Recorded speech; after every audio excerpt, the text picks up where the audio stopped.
Welcome to the Founder Podcast. Today we're welcomed with Justin Hodges, Ben Ma, and our special guest today is Giorgina Venzin from the Venzin Group, also known as the Cafe Girl. Welcome to the podcast. Thanks for having me, guys. Welcome. It's a good start. Great start. Firstly, can you explain for us who is the Cafe Girl and what does the Venzin Group do? So the Venzin Group is cafes and restaurants. So I'm second generation after my father. And the Cafe Girl, I now shed the light on other hospitality owners, but I kind of came to that name through personal branding and have opened restaurants and cafes, realizing I really love the cafe thing, and that's where I want to focus on. So what's one skill that you've learnt from your background that's got you to where you are today? I think a really important one in everything, especially hospitality, is resilience. I've opened up heaps of different venues and learnt so many lessons and had so many stressful situations. Also in my personal life, I should say, and I feel like every time you get kicked down or have an issue, you can learn from it and it comes back and makes you stronger. So in terms of, like, you mentioned you're second generation, in terms of obviously being a founder and, you know, making all these amazing restaurants and places for people to go and relax, what's been something you could pass on to someone who may be watching this podcast today and wanting to do this for themselves? I think, well, everyone, if you want to do it, you should give it a crack. I think, like everything, it is hard, but it's nothing better than being your own boss and being able to have, you know, all your own visions and dreams and execute it. Obviously, I'm second generation in the way that I grew up working, you know, with my dad along the way, did my own thing, and we did some things together. But I did step out from that to do my own thing. So I think if you can learn from anyone in your industry, get as much experience as you can, and then kind of go on your own road when you're ready. Love it. Thank you. So who do you think has had the biggest influence on your founder journey? I mean, of course, my family, my parents are good role models and they've always pushed me. I've always looked up to Janine Ellis from Boost Juice as a female founder. There's not many in hospitality. Yep. There's only one woman you can look and go, she's done something. There's a lot more coming through now, which is amazing. Even if you think of Brookie Bakehouse, like, she's only 2 years in. I don't know if you guys know of her, but she's like Insta viral crazy. So it's just I look at everyone now and try and take inspiration from everyone, and even in all different industries. So when you're looking for what's an ideal spot to run, to have a great cafe where you know you're going to attract a lot of people, great people? What do you look for? What's the location like for you? So I think you got to look at, like, you know, drive around the suburbs. Something that we've always done. We've drived around, look at the area, look at the houses, see what kind of people are living in there, see how much competition there is. A lot of people tend to go in the high-end streets where there's everything, which I would never suggest if you're a founder to start. I would go, where is there nothing else? So you're not competing with everyone. And then, of course, you can get inspiration from, you know, me, your neighbour down the road in the other suburbs. They're doing something that works really, really well over here. There's nothing like that over here. I'm going to go there. So parking is very important. You know, it is very important for a cafe restaurant.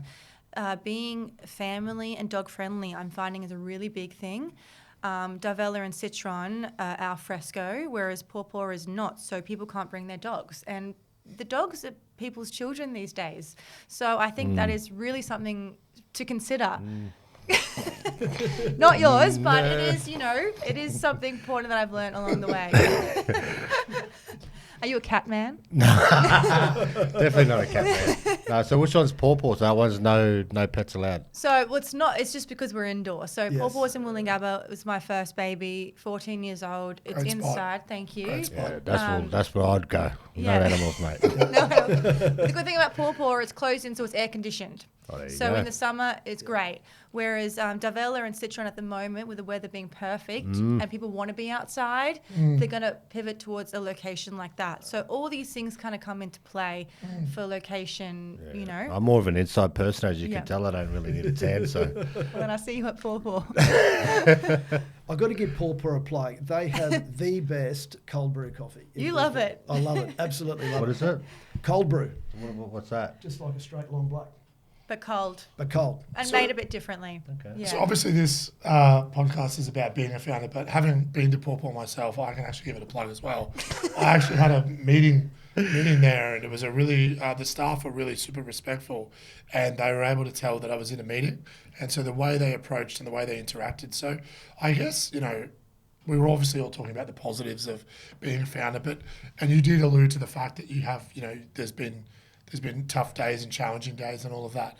When the people listening to this podcast who may be wanting to either A, they've started their own thing and it's really challenging, or B, they are thinking about it, what would be some advice or mentorship you'd pass on about when you have a tough day or a tough incident happen? I think it's very good, to remove yourself and have those personal things that you do, because sometimes, for example, you can have a very difficult customer or get maybe a 1-star Google review and you want to explode and react and feel devastated. So I think from what I've learned, which has taken me years, is having those personal activities, I'm going to say, whether it be exercise, yoga, Pilates, running, removing yourself from the situation, having a bit of you time, and then coming back to the issue and handling it with a bit of space in between. Yeah, I know how big you are in that space. Let's just touch on that for a minute, because I think that there's a lot of people, and health, fitness is a big thing today. How's your journey in that health and fitness space helped you run and be a better businesswoman? I've always along the journey been doing team bonding fitness activities, and probably the last 5 years I got really serious about it because I could really feel the benefits for me was for running. Kind of in the whole COVID craziness, running, and I think obviously running is viral at the moment because there's such benefits. The longer you can run, it just clears your mind. It's like a mind workout. So I just find it's so important, and it's even something to educate our staff of, yet again, a tricky situation in their life, or maybe they're unhappy at home for some reason, but they've got to come to work and be friendly because we're in service. So I can't have grumpy staff. So if I need to educate them on the tools for them to okay, when you finish today, Ben might need a bit of hand on that. you've got to find your thing and have some time for yourself. And we all know the benefits of fitness, whatever it is, and then come back and bring your best into your shift, and that makes me a better leader. The more I can look after myself, I'm a better leader. If I come in and I'm angry and grumpy and yelling at everyone, they're going to feel that trickle effect. And you can feel it when you work into venues and different businesses. You can feel the culture. So it's very important for me to look after myself, to be a happy, bubbly person, and even with all my customers at all times. So fitness is so important for that. I love ice bath, sound healing. Sound healing, what's that? It's not really fitness, it's mind fitness. Oh, okay. It's kind of like a meditation with gongs and sounds. Wow. And you go into a deep meditative Kind of do a state. gong meditation. It's yeah. based. Do you It's like based it? in. It's based in India, I think. Is it? Is that correct? I'm sure it's from somewhere over there, and it's starting to happen. So I think we need to take you one day. I was Yeah. introduced to it India. during a yoga session. Yeah. And it was amazing. You could actually feel that sound penetrate. Yes. You did it. I did it. Sound healing. Need to get into it. Sounds good. Sounds really good. All right, let's shift. You touched on before social media. Yes. How important is that in the cafe space, the restaurant space? It's huge. If anyone's thinking that they don't have to do it, probably in every business, it is just key now. So it's a necessity in It's today's a necessity. world. Yep. And you have to look at everything. Facebook, Instagram, and TikTok are all completely different, and the content that you put on each one is different. So if I do a post or a video on Instagram, Facebook wants something different, and TikTok something again. So it's so important to understand that. And if you're not on it, you're going to get left behind. It's the modern day word of mouth. It's the way you can get to, you might not have thousands of followers, but you can at least reach hundreds. And now people, you word of mouth coming to Pawpaw and saying that again. It doesn't have to be, mind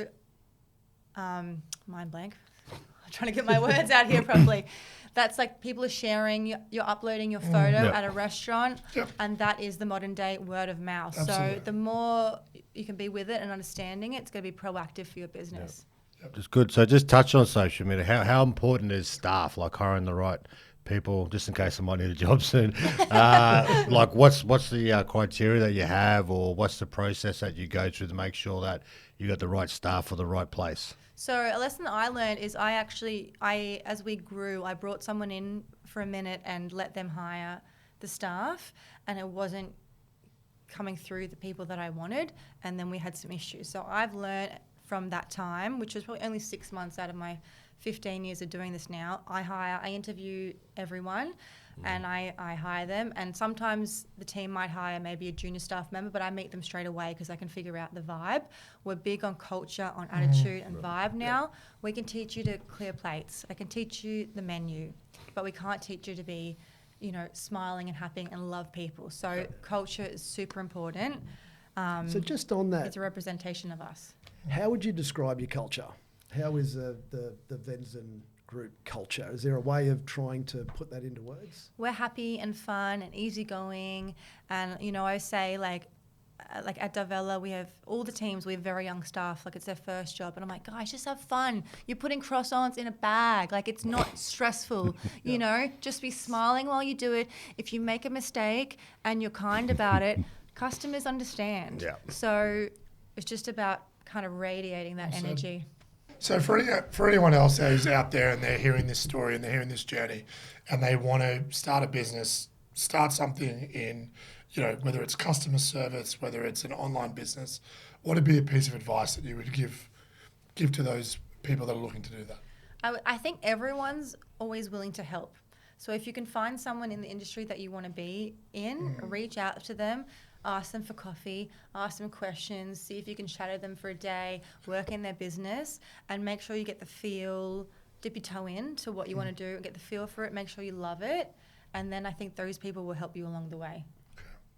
What are some, I think I'm really big on like challenges, right? So obviously through COVID and things like that, has it been like a really challenging place where you've seen no end in sight, and like what got you through those dark times and to where you are today, still being successful?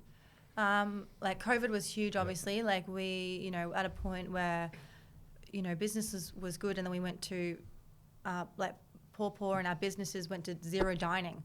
Some of our businesses had takeaway, but it pulled away the role where we were back on the tools, opening, closing, if we'd kind of grown to that better business role. So we're back onto that. And I remember thinking, what am I going to do? And so in COVID, I went and studied a leadership course online in that time. So I studied while working, and it helped me pivot a lot. I guess being in that kind of rock bottom, what am I going to do? I've got the rest of my life here, still young, made me pivot, made me study more. I think studying is so important just to open your mind. And as we opened up back so quickly, the business changed from zero dine-in to tomorrow we can have 10 dine-in to 20 dine-in. It was so rapid. Like we learnt so much in that time. And then my leadership course, which is so good I did when we were quiet, it's made me a much better leader when we reopened, because I made sure that I wasn't a micromanager anymore, and I upskilled the staff to manage, and that enabled me to step back. So there's been so many lessons like that along the way, like businesses that have failed, spent too much on like a fit out, like way too much. How long is it going to take us to cut back, pay that back? So all these things, you go up is the high, and then I actually know now that when things are so good that this is going to be coming, and just be ready for it. And that is just life. So I think that's the best part of that. Have you found any little tricks? Because you see a lot of cafes, I think it's an industry in particular, where people have got this dream, hey, I want to run my cafe, and they do that, and they last a year or 2 years and 3 years, and then we've seen cafes closing all over Brisbane. What's your tip just as far as longevity goes? I think you got to have a good support team around you, because it's going to be really tough on your mental health, because we do work really long hours. So you're sort of inner circle outside of business. Whether your partner or your friend group, Yep. Making sure that you like have some clock off time, and just having positive people around you that tell you it's going to be okay.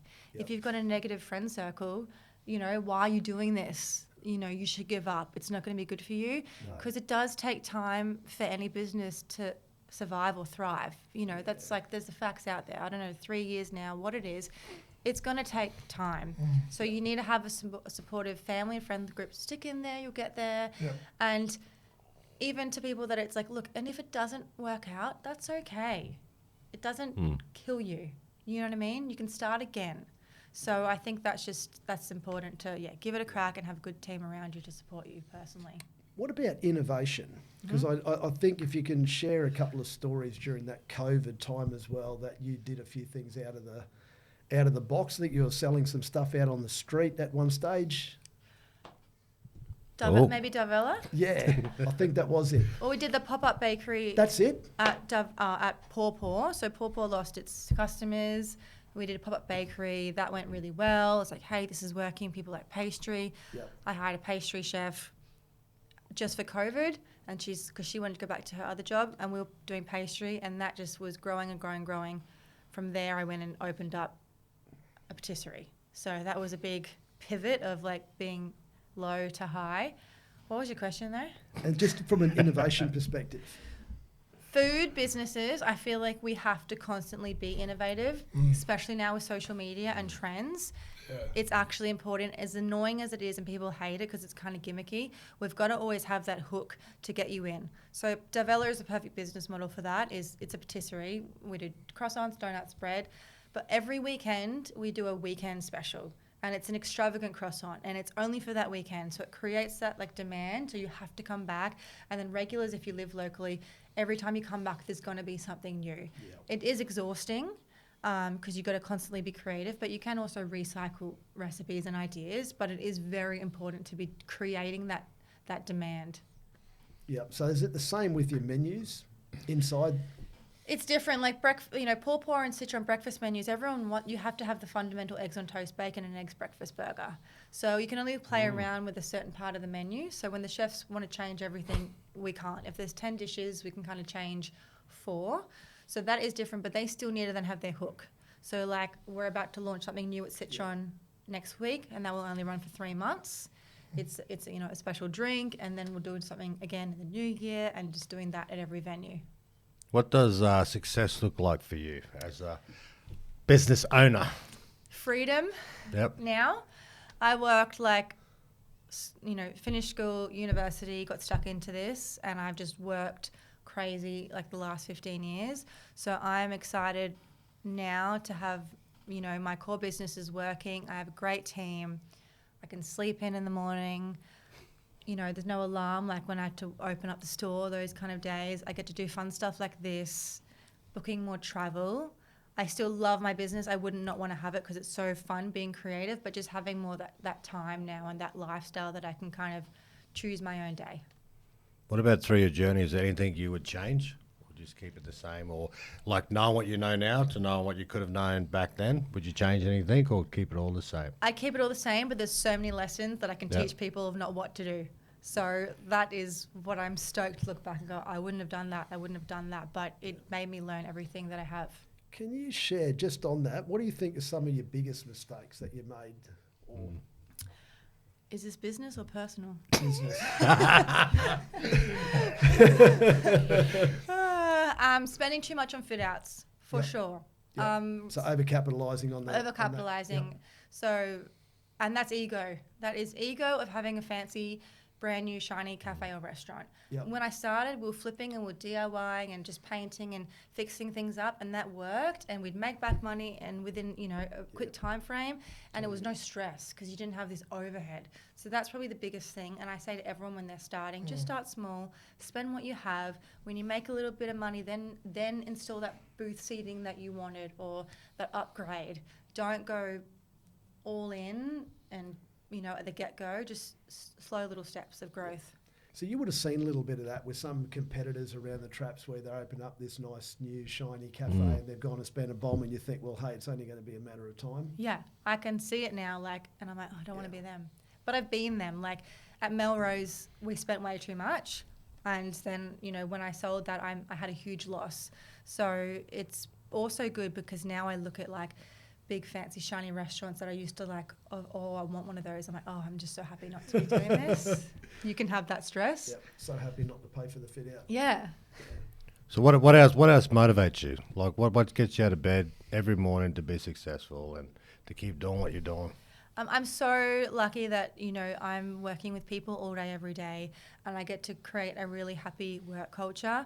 All my staff are, my friends, they become family, and I'm so grateful to make a place that they feel safe working at, giving growth opportunities, sponsoring international staff, just having, even young staff that start as their first job.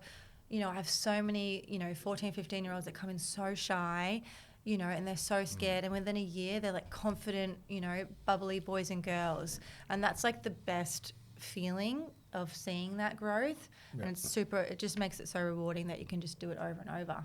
In terms of the low points, you talked about, points that were stressful and all of that. What would be, like you said, you've got a lot of tips for people out there who may not want to make those mistakes or maybe looking for someone to help them. What would be one piece of advice you'd pass on when you have those times? Don't take the criticism too seriously, because when you open up a new store, people want to give their opinion or the bad Google reviews, and you might want to change your business model because of that. You definitely have to listen to the customer, but you know what you're doing, you have your vision, stay focused. Don't take everything to heart. Most people are good and kind and will support you. So I think just be able to have that little fence up when you can to get rid of the negative energy. Great advice.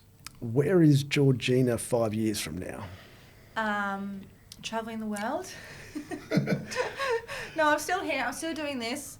I'm hopefully helping more cafe owners get in the groove of things, and just having some form of work-life balance where I can kind of work and travel. That's the dream. That's awesome. So that sounds like a using good that life, Ben. 15 years, using that 15 years of experience to pass back on to that next generation of up and coming. Any plans for any cafes or restaurants overseas? No. No, that's it. I had that dream. I don't want to do it anymore. I outgrew it. That's Why? it. Great answer. Why? No, I want to know why.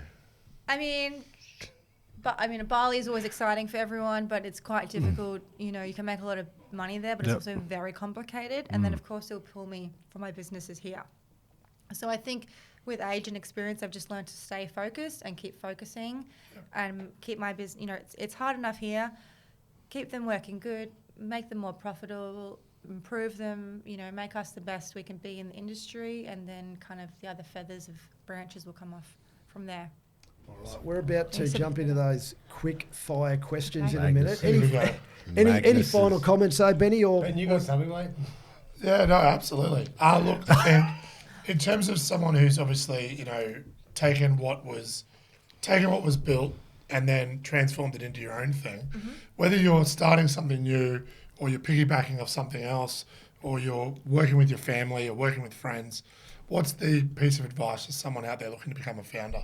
What's the piece of advice you want to pass on today? Just keep, have your vision for what you want and just keep going for it. Even if you take over, I've actually sold many of my businesses and they've done far better with the new owners after, because it is their thing that they're focusing on and they put all their love into. So you can take over an existing, create your own, be second generation, all the kind of things, and you can just make it your own and keep with your vision of what you see for it. Great answer. great advice. So people, obviously, that laser focus I just picked up that you mentioned, and some people that have bought that business, that is their one and only business, and they go all in, they burn the boat, and then they can actually force it to make it a success and not give up when things get hard. Exactly. It's like 100% your energy, and it's like you'll make that baby grow. Fantastic. All right, quick fire questions. You ready? Yep. Name 3 things you do differently that make you successful. 3 things I do differently. You would do, yes, that you do differently that make you successful. Always think positively, radiate that energy. I have very good sleep, which a lot of business people do not prioritize. I will be out somewhere and I'm like, I've got to go to bed. And prioritizing exercise, for sure. If you could have dinner with anyone in the world, who would that be? Ooh. At the moment, probably Lady Gaga. I feel like she's at a good transition. Or Taylor Swift, very inspirational females. Great answer. Right now in your life, what lights you up? What gives you energy? My family and friend circle at the moment, it's all just good energy, working really well, and just being in the outdoors and recharging that What's way. the one thing you can't live without? Chocolate. Boom. Or coffee. Chocolate, how good? What's Chocolate. your favourite? Chocolate. No, what favourite? What's your favourite? Favorite chocolate? Oh, I just love actually, I've been living off Tim Tams at the moment. Good choice. I literally have I love that, open there, their portion control, two of them, Yeah. bit of cookie, bit of chocolate, it's a perfect combination. An item from your bucket list. Just more travel. I want to go to every country in the world. Something we should all do more of. Be kinder to our parents. The most the most used app on your phone. Controversial. Huh? The most used app on your phone. Instagram, and then Lightspeed, which is my point of sale system for the restaurants. All right, I got a deep question now. That's if you could change one thing in the world, what would that be? Just get rid of all the negativity in people. Like when people comment these mean things online, I don't even understand how they could think that way. So I just would want everyone to see the world in a happy, positive way. Yeah. What do you most hope to accomplish in your career? Just lead with kindness and happiness, and have everyone that's worked for me think they had a great time and they liked working for me and they enjoyed being at my venues and my staff took care of them when I'm not, and I'm very about the positive energy. Spirit fingers. What about the best? What about the best advice that you've ever received? Slow and steady wins the race, and I still say that to everyone all the time because everyone just wants to be at the end already. And Not when you ask Ricky Bobby, mate. Ricky Bobby came first and last. So enjoy the journey. Enjoy the journey, yeah. Absolutely. All right, final question. Just a must-have quality to become a successful entrepreneur founder. Or ambition, drive, and be able to work hard because you got to work hard. Fantastic. Thank you very much, Anna. I know you've opened up your schedule for us. Really appreciate that Happy to be and here. love all the advice, and hopefully the listeners got something out of it. Thanks, Benny. Thanks for having me. Thanks, mate. Hodjo. That was good. Thanks, guys. Thank you. Good work, Ben.